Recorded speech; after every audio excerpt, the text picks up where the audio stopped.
We're talking baseball here on the Baseball Talk Radio Show.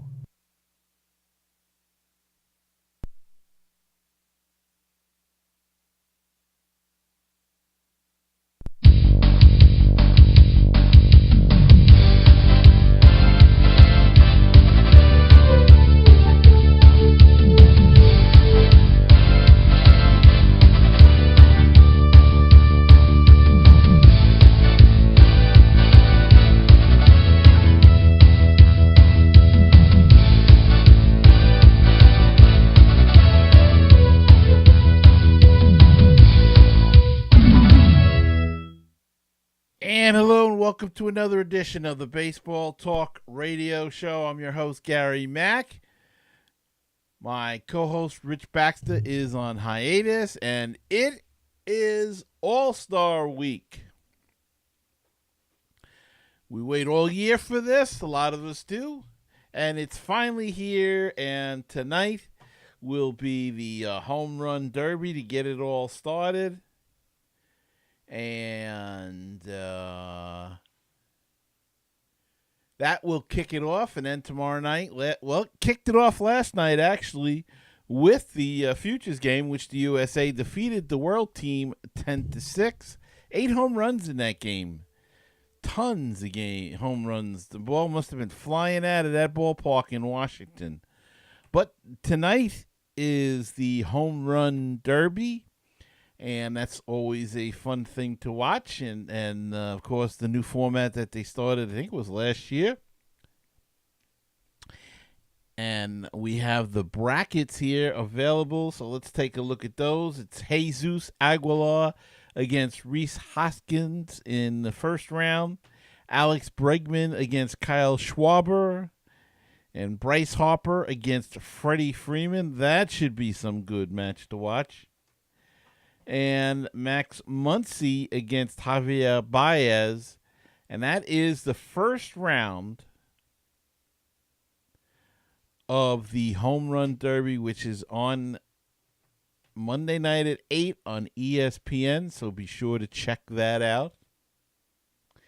And here's the complete list of All-Stars for both leagues. In the American League, it's Wilson Ramos as the catcher. He's the starter from the Tampa Bay Rays. First base is Jose Abreu from the Chicago White Sox. Jose Altuve is at second base from the Houston Astros. Jose Ramirez is at third base. Manny Machado is the shortstop from the Baltimore Orioles. In the outfield is Mookie Betts from the Red Sox, Mike Trout from the Angels, and Aaron Judge of the Yankees. The DH is J.D. Martinez of the Red Sox. The reserves for the American League team are Salvador Perez from the Royals, Mitch Moreland from the Red Sox. He's a first baseman. Second baseman is Gleyber Torres from the Yankees. Second base is Jed Lowry from the Athletics, also from the also second base. Third base is Alex Bregman from the Astros. Shortstop Francisco Lindor from the Indians. Michael Brantley, Shin-Soo Choo, Mitch Haniger of the Mariners, and George Springer of the Astros are the reserves in the outfield, as well as Nelson Cruz from the Mariners. The pitchers are Trevor Bauer from the Indians, Jose Berrios from the Twins, Aroldis Chapman from the Yankees, Garrett Cole from the Astros, Edwin Diaz from the Mariners, J.A. Happ from the Blue Jays, Joe Jimenez from the Tigers, Craig Kimbrell from the Red Sox, Corey Kluber from the Indians, Chris Sale from the Red Sox, and Luis Severino from the Yankees, Blake Treinen from the Athletics, and Justin Verlander from the Astros. And the final vote winner, the extra guy brought on, is Jean Segura from the Seattle Mariners. So that's your American League, the complete roster. And it has just been announced that Chris Sale will start for the American League tonight. So we'll get to see him pitch. Let's see. The National League starters are Wilson Contreras at catcher for the Cubbies, Freddie Freeman of the Atlanta Braves at first, Javier Baez of the Cubs at second, Nolan Arenado of the Rockies at third, Brandon Crawford is the shortstop from the San Francisco Giants, Nick Markakis from the Atlanta Braves, Matt Kemp from the Dodgers, and Bryce Harper of the Nationals make up the outfield of starting players. The reserves is Yadier Molina at catcher for the Cardinals, from the Cardinals, Buster Posey from the Giants. However, he's not going to be there. He has been injured. JT Realmuto from the Marlins is taking his place, Buster Posey's place, that is. Paul Goldschmidt of the D-backs, Joey Votto of the Reds are first base backups. Ozzie Albies and Scooter Gennett are the second base backups. Gennett with the Reds, Albies with the Braves. Eugenio Suarez of the Reds is the third base backup. Trevor Story of the Rockies is the shortstop back reserve. Charlie Blackmon, Lorenzo Cain, and Christian Yelich are the backups in the outfield. 2 Brewers and a Rocky there. And the pitchers are Patrick Corbin from the D-backs, Jacob DeGrom from the Mets, Sean Doolittle of the Nationals, Mike Foltynewicz from the Braves, Josh Hader from the Brewers, Brad Hand from the Padres, Kenley Jansen of the Dodgers, John Lester of the Cubs, Miles Mikolas of the Cardinals, Aaron Nola of the Phillies, Max Scherzer of the Nationals, and Felipe Vasquez of the Pirates, Ross Stripling of the Dodgers, and the final vote winner in the National League is Jesus Aguilar of the Brewers. And as I said before, Chris Sale was announced as a starter in the American League, and the National League starter will be Max Scherzer. So Scherzer versus Sale in tomorrow night's All-Star game, which can be seen on Fox and listened to on ESPN Radio and ESPN Deportes. So they're playing in our nation's capital, Washington, D.C., and should be an interesting game. I'm a National League guy, so I'm always pulling for the National League to pull out a victory, and they've been been some few and far between, so we'll see. And this is the natural break in the season. They say it's the halfway point. It's over the halfway point. A lot of teams have got 94 games in already, but this is baseball's big time to shine. This is their big moment. This is the time of the year that they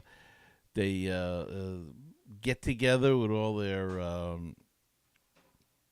sponsors and whatnot, and it's sort of like their Super Bowl. They use this, that that's what's going to happen. That's why it's a week-long thing. So we'll have 4 days off. Regular games start again on Friday. And then we'll turn our attention to the trade talk, because that's what's going to be the big thing the next few weeks. All about the trade talk. There's going to be a lot of stuff coming out before the trade deadline. Who's going to go where, speculation, all kinds of stuff. There are a lot of teams in the mix that are looking for pitchers, and the starting pitchers and relief pitchers, and that extra bat and that extra player to put them over the edge. So going to be a lot of trade talk in the next few weeks, and we're going to have a little bit of it tonight. But I think it's a good time to take a break and come back with some trade talk right after this.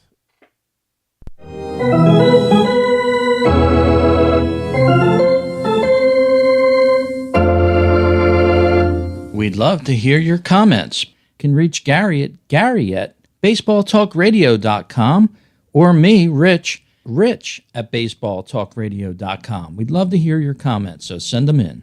Subscribe to the Baseball Talk Radio show on Stitcher Radio, iTunes, or Podomatic.com. This way you'll never miss an episode. Gary, I think I'm going to go over to baseballtalkradio.com and listen to all the baseball talk shows there. Do you think I can cram it all in on a weekend? No, I don't think so. It's going to take you quite some time, but there's a little bit of everything there. Cover most of the teams and Japanese baseball, fantasy baseball, all there at baseballtalkradio.com, the home of great baseball talk shows. And go check it out. It's a great place. And if you'd like to help us out a little bit, you can go to patreon.com, become a sponsor of the show. Help us out. $2 a month, $1 a month, anything you can give it all would be gratefully appreciated and help us do more of this kind of thing, the video, and expand our capabilities and maybe some on the road surprises in the summertime. So that's patreon.com/baseball talk. Give whatever you can. We'd greatly appreciate it. Please go and help us out. You're listening to BaseballPodcasts.net. Wouldn't it be great if you could get a PhD in life through baseball? Welcome to Baseball PhD, a tour company for your brain. 30 major league teams, 100 places to see. Let's touch them all as we make the road trip of a lifetime.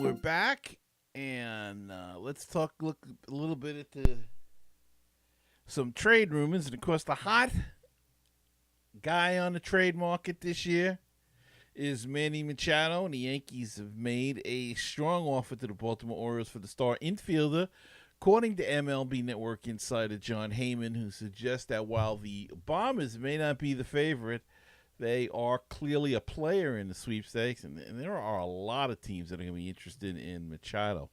The O's certainly have been making waves in their wide-ranging discussions with other clubs about Machado. In fact, the Baltimore Sun report from Tuesday night linked the Red Sox to Machado as well. The O's could be pitting the rival Yankees and Red Sox, who've been neck and neck in the division for most of the season, against each other in the hopes of driving up the return package. Machado is 26. He's in the midst of a career campaign with a .314 batting average with 23 homers.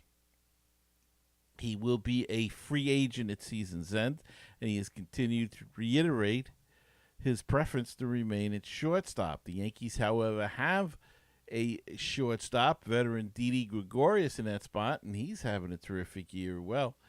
And it remains to be seen whether Machado would switch back to third base, the position he played in his first 6 seasons, and unseat rookie Miguel Andujar if he was to come to the Yankees. And, of course, the Yankees are always in these trade talks, so you cannot count it out. And how about the Phillies? They're sitting on top of the National League East, tied with the Braves, or a very close statistical tie. And they appear to be ramping up their search for relief pitchers. The Phillies have spoken with the Orioles again about closer Zach Britton, as Jim Salisbury of NBC Sports Philadelphia reports. The 30-year-old Britton, who missed the first 2.5 months while recovering from off-season surgery to fix a ruptured right Achilles tendon, has a 4.26 ERA in 12 2/3 innings, but that mark is inflated by one rough outing on June 22nd. 4 runs he gave up on 5 hits in 1/3 of an inning. 11 of his 12 appearances have been scoreless, so he's been pretty good since that little bad outing that he had on June 22nd. So A lot of teams interested in Britton. Everybody's looking for relief pitches, it seems, and there's a glut, though. There's a glut of pitches out there. Jeurys Familia. I mean, it's just guys all over the place that people are interested in. So, don't know what the asking price is going to get to, but there you go. Zach Britton in high demand. And, the starting pitches as well has been in high demand. There's a story about the Brewers being linked to the starting pitching market, but they really have other areas that they need to address. They have engaged in trade talks with the Twins, with the focus being on infielders. They're looking for a second baseman, and they talked to the Twins about Brian Dozier and versatile veteran Eduardo Escobar, who has experience at second, short, and third.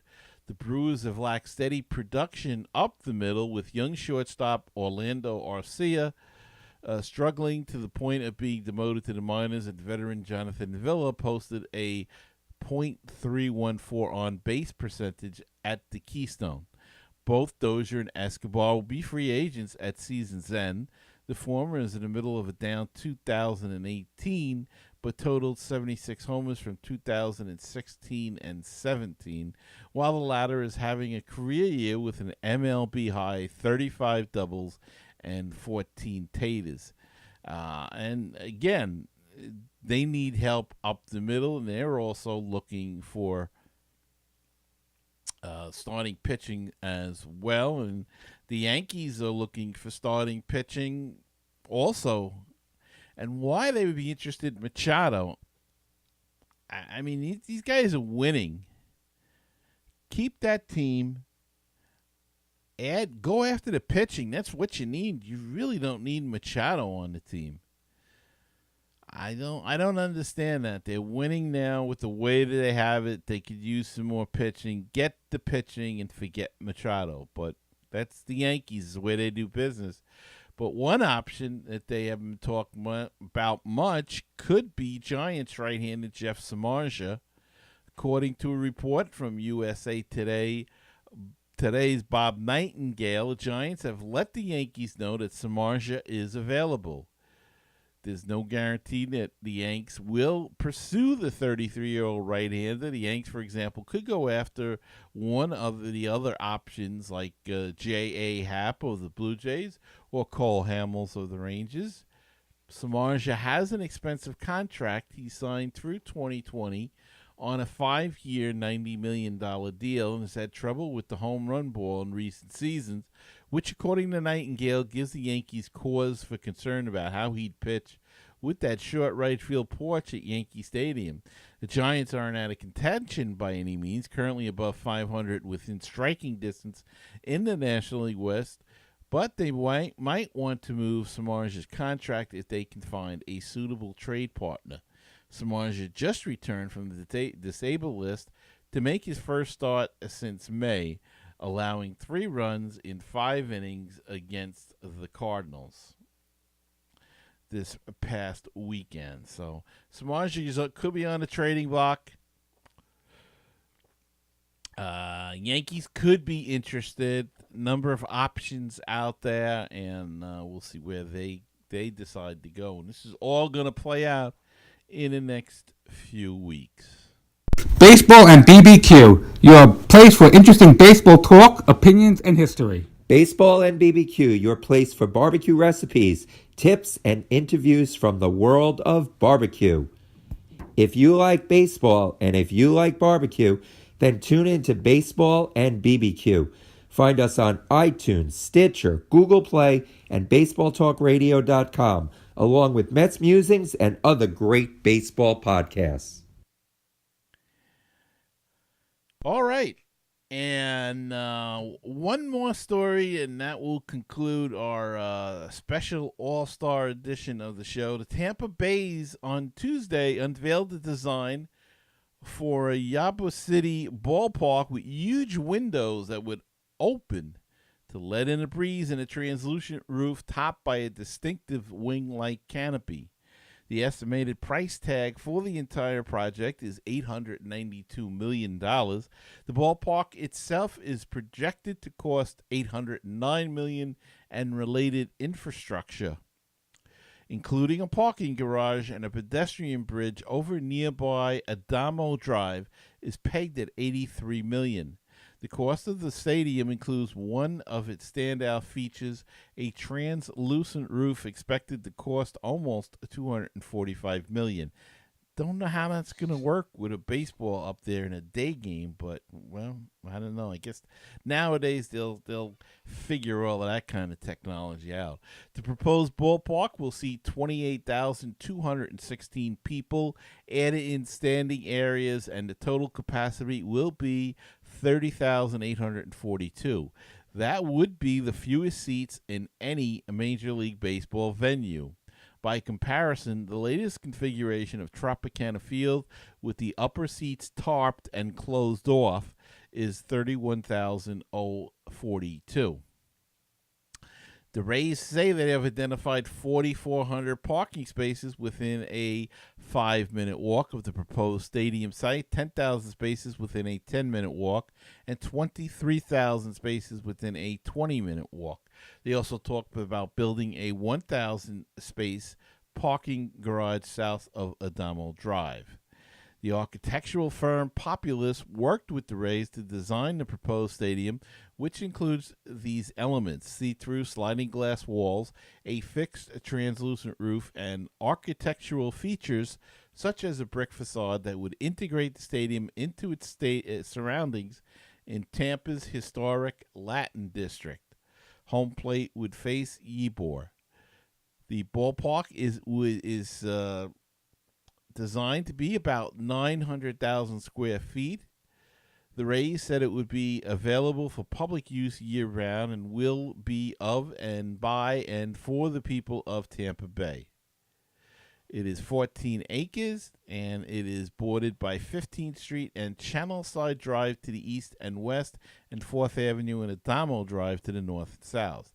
The translucent section of the roof, which will cover the outfield, will be made from a synthetic fluoropolymer known as, and I am not even going to try to pronounce it, let's just call it PDFE. Architects looked at using other transparent materials that emits enough ultraviolet light to grow a grass field, but even with extensive use of grow lamps, the team would have faced replacing the field 4 or more times a season, said Rays Chief Development Officer Melanie Lenz. That's why the new stadium will have artificial turf. A new stadium is expected to take several years to complete. Officials said they are shooting to have the stadium ready to open by the start of the 2023 season. That would require construction to begin by spring 2020. The Rays' contract with St. Petersburg to play at the Trop runs out in 2027. The team's 3-year agreement with the city that allowed it to explore a Tampa site runs out at 11:59 p.m. on December 31st, 2018. What's unclear, however, is where the team needs to have a financial deal for a new stadium ready before it can leave St. Pete, or only needs to give the city notice that it is moving. Obviously, legal action could complicate the timetable, and let's not forget studies, and they're not even sure who's going to pay for this yet. So long way to go, but it's a step in the right direction for Tampa Bay, who's been looking to get a new stadium for quite some time now, and it looks like it could be on the horizon as the Trop continually gets voted as one of the worst stadiums in Major League Baseball. So they're looking to move. They're looking to stay in the area and get some brand new digs, and it looks like it could finally begin to happen. So let's keep our fingers crossed and hope it all pans out for them. And in a few years, we'll see a new stadium in Tampa Bay and the Tampa Bay Rays. All right, that's going to wrap it up for this week. I hope you'll stick with us and enjoy the All-Star Game coming up tomorrow night. Again, Home Run Derby tonight at 8. The All-Star game is tomorrow. I guess it's around 8 as well. It's 7:30.